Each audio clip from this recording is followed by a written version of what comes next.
Y'all, how y'all doing? It's Papa Bear here, and thank you for tuning in to another episode of Epic Adventures. So today, I'm here to talk to you guys about a very important topic that most people don't think about. It is something that is out there, but as humans, we have this complex of this cannot happen to me, or this won't happen to me, or man, that sucks that it happened to that person, but I'm glad it didn't happen to me. So a couple of days ago, I think 5 days ago, I believe, there was a man that fell over 100 feet off of McAfee Knob. New tonight, a man is in critical condition after falling 100 feet from the top of McAfee's Knob. It happened earlier this afternoon, and then crews worked for 4 hours to get him off the mountain. More than 30 rescuers rushed to Roanoke County's McAfee Knob after fellow hikers called it in. Crews raced to get to a man in his 60s who somehow went 100 feet over the edge. After climbing down to him, crews came up the backside to start the job. They carried him down the mountain 350 yards to a waiting all-terrain vehicle and then to a helicopter. Victims aren't typically flown from the Knob. Instead, they usually take the fire road along the trail to a waiting ambulance. But crews say in this case, the rocky mountainside was easier to go down than up. But it was going to take us a very long time to rig up a system using ropes and pulleys and things to be able to haul him back up to the top. It was much quicker to find the access point from the other side and hand carry him down. Witnesses at the top say the man was wandering around and seemed to just fall. It appeared to be accidental.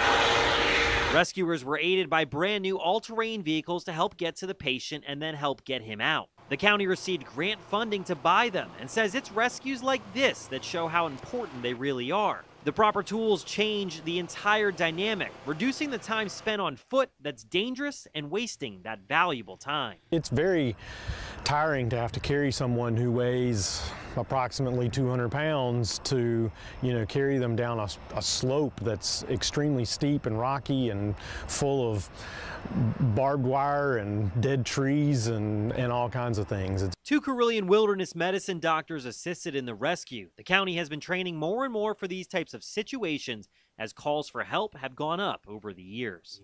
So for anyone that doesn't know what McAfee Knob is a very, very popular place on the Appalachian Trail in Virginia where thousands of people visit location throughout the year. Its cliffs is one of the most photographic locations on the AT, and so on and so forth. So what happened is this man fell, like I said before, 100 feet. 100 feet, okay? To the ground from the cliff of McAfee Knob. Investigators don't know yet if this person was trying to commit suicide, if it was an accident or anything of that nature. But however, this does bring up an important topic about what is very important, and that is your safety. One of the things that I have noticed when I was doing my research is that, not too many people take in consideration of the fact of what happens if you were to get in trouble or if you were to sustain some type of injury. I can speak personally, there's my son in the background, I can speak personally from experience, not only being a person that injured myself, and there's the dog, but being a person that also have had a loved one that injured themselves. She looks beautiful today, folks. That coming across an emergency is something you don't plan for, but it's something you should have a plan for. Now listen to what I said that. It is something that we don't plan for, but it's something that we should have a plan for, okay? Speaking of my wife, we were in the Smoky Mountains back in 13, I think? 13, 14. Yeah, and she almost fell off the side of a cliff off of the Laurel Falls Trail, which is a very known and very popular trail. We were less than 25 miles from our car when she fell and she damaged her ankle significantly. Broke the bone at the end of it. I think a bone spur is what it was actually called. Broke it just. Either way, she went into a rehabilitation and it took her 2 years to bounce back from that injury. Myself and I, the most recent thing that I have, 2 recent things, is Brown Mountain. When I went with Julian, I twisted my ankle on the trail while doing a water crossing, and then when I was on 3 Rigs Trail, I twisted my ankle again, the same injury, which I re-injured while hiking to get to a campsite. So why do I bring this up?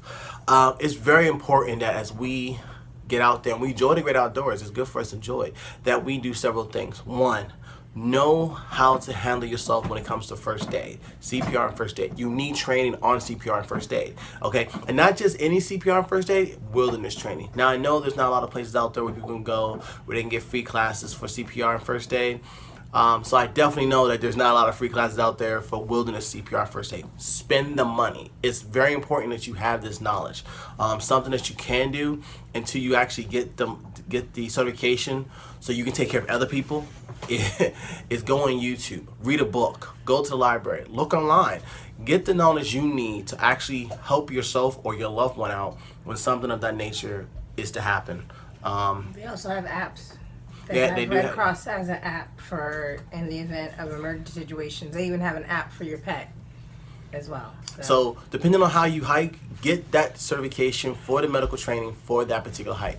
I've done a video on CPR, I've done a video on first aid for the family. Now that first aid has come, it's not as robust as it once was. I've been able to compact it down based on the fact that, you know, my experience have kicked in and I can understand I can do this and this and this.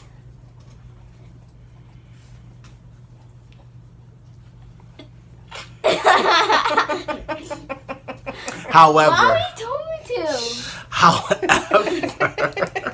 however, you gotta love Baby Bear. oh I don't love Baby Bear.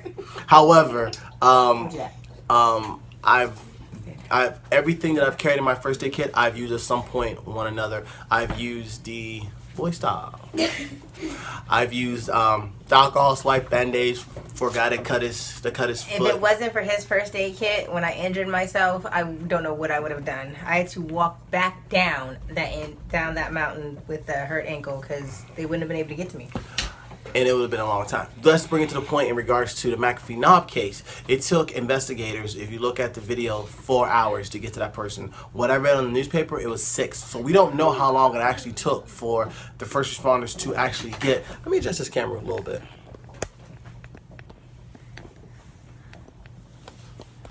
This is my family, okay? Just so you guys know. We don't know how long it actually took responders to get to this individual. But you also got to think about is, one, how long did it take the first responders to get to the scene so they can prep to get to that person to get them off? That's something you have to think about, okay? In the video, they talk about they were lucky to have new all-terrain vehicles that allowed them to get up where they had to go. What if they didn't have that all-terrain vehicle? There's a lot of things you have to take in consideration when it comes to emergency response, in regards to injuries, in regards to watching out for your loved ones. And so I ask you guys that when you get out there and you go to do your hikes, just don't look at it from a standpoint of, I'm getting out there, nothing's gonna happen, we're good. Every time I hit the trail, I'm always thinking worst case scenario. And she hates me for that. She hates me for that. I'm always thinking worst case. I don't hate you. She cussed me out a couple times. I'm always thinking worst case scenario. And the reason why I'm thinking worst case scenario, because if I'm prepared for the worst case scenario, I'm able to handle myself. I'm able to take care of my family. I'm able to take care of myself, and we can come back alive. Julian has scraped himself. He has cut himself. I think one time he actually hit his head. That kind of freaked me out. I didn't put that on camera. Oh, I didn't tell mommy. Okay. Anyway, but he's alive. That's what's important. He's alive. Hey, remember, I'm putting this on camera. I can't edit this out. I'm trying to be loud with this, okay? So, with that being said, it is very, very, very, very, very important. There's another video that you guys should have just seen of a 13-year-old girl that fell. Into the 10 newsroom, a 13-year-old girl is recovering tonight after falling while hiking. These are pictures from her rescue operation where Roanoke County Fire and Rescue say she fell about 3 feet, hurt herself, and then wasn't able to hike back off the trail. Crews found her about 3 miles from the McAfee's Knob parking lot. She was taken to a nearby hospital where she is expected to be okay. And she's 3 miles from the trail and she couldn't get down, and emergency responders had to go up and get her. We don't know how she fell. We don't know what injuries she sustained, but either way you look at it, people had to come out to save her life. Now, one of the things I didn't like about one of the articles I read, I'm not even going to waste the time to find it again, to put it up here, is that they kind of were blaming the people, the parents or the people for going out there for having fun. And you can get injured anywhere. You can be driving your car and get injured on the playground, the mall. You know, that's retarded. But what the one thing I would commend the article for was saying you need to have further on training. You need to have a plan. You need to have a check-in schedule. basic stuff that you need to have to make sure that you're safe. When we did the Fraser Discovery Trail, Mama knew to call me at certain times, and if I didn't check in, she was concerned. When I did the Brown Mountain, after the Fraser Discovery, because that scared the crap out of me, I had to check in at a certain time with Mama, and I did those things. You know what I'm saying? I always, when I got to the top of the mountain, I always check for cell phone reception so I can call and say, hey, I'm good, because I knew if I went down in the valley, how many times we had cell phone reception when we went down the valley? Like slim to none. And Baby Bear has a little special watch that has a GPS tracker on it. They got to LG Gizmo. Yeah, that allows us to track where she's at. Now, and then my phone, I have Find a Friend app function on my phone, so that way she knows where my last ping location was. And I tell my wife everything on where I'm going. So understand, to you guys out there, that just as this video started with just me in it, everyone thinks about themselves. But if you notice, my family came into the video. I can't think about myself. You always have to think about the others. Either if it's me by myself, if I'm on the trail, I gotta think about my safety. But if I'm dead and gone, who's gonna take care of my family? So it's all of us. Oh, you look handsome, boy. It's all of us out here that you have to think about. When you get on these trails, you're not just going out there by yourself. The ramification that you have on the trail has a ramification that deals with your family. And that's what I'm here to show to you today. So thank you so much for checking in for this lovely channel. It was a 9-minute video, something to scrap about for my little rant and raves, so whatever. I hope you guys learned something valuable from this. If there's more information that you want to know from myself or Mama Bear here, I have CPR training. She has CPR training. I have pet CPR. And she has pet CPR training. I've actually helped a couple people out on the trail. I've actually saved a little girl from falling off a cliff. That was funny. No, it wasn't. That was scary. When did he hit his head? We'll talk about that off camera. But either way, thank you for tuning in to Epic Adventures. Please like, subscribe, comment, and share. And as always, why you gotta dab? With everything. Today's Be you. dabs with everything. Today's you. Their music is uneventful, and so is their dancing. We can't wait to see you outdoors. Also, you want anything? Oh, he's chewing on his bone. Peace.